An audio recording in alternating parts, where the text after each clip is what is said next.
संगीता चांदगुडे, कुणाल चांदगुडे आणि मुरलीधर चांदगुडे हे दुसरे तिसरे कोणी नसून संगीता चांदगुडे ही माझी मोठी बहीण आहे.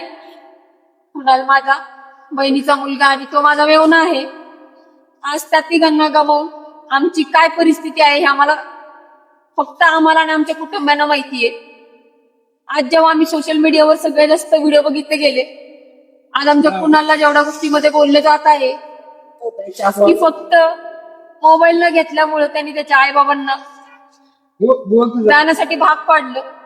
कृपया तुम्ही अशा खोट्या अफवा पसरू नका. तुमच्या सगळ्या गोष्टींचा आम्हाला खूप जास्त त्रास होतोय.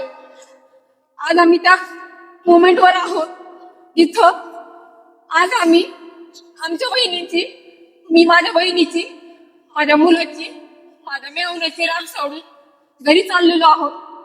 आणि जेव्हा घरी जाताना मोबाईल हातामध्ये बघते तर एका मागे एक अशी व्हिडिओ येत आहेत की जिथं आमचं काळीच एकदम खाली बसलेले.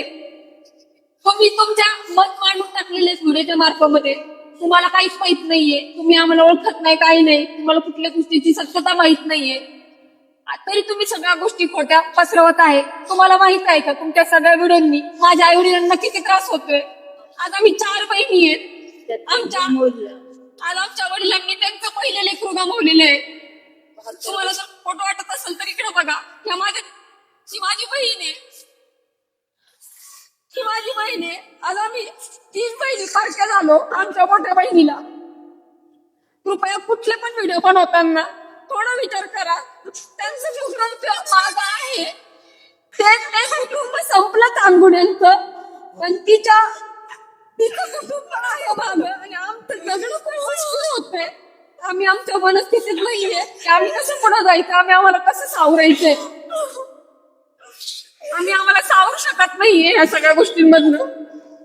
तर कृपया आमच्या कुणाला, आमच्या दिदीला, आमच्या मेहुण्यांना काहीही बोलण्या अगोदर थोडा विचार करा की त्या सगळ्यांना बोलताना आज माझे आई वडील 75 वर्षापेक्षा मोठे आहेत. ते हा धक्का घेऊ शकणार नाही. एवढीच तुम्हाला मी कळकळीची विनंती करते.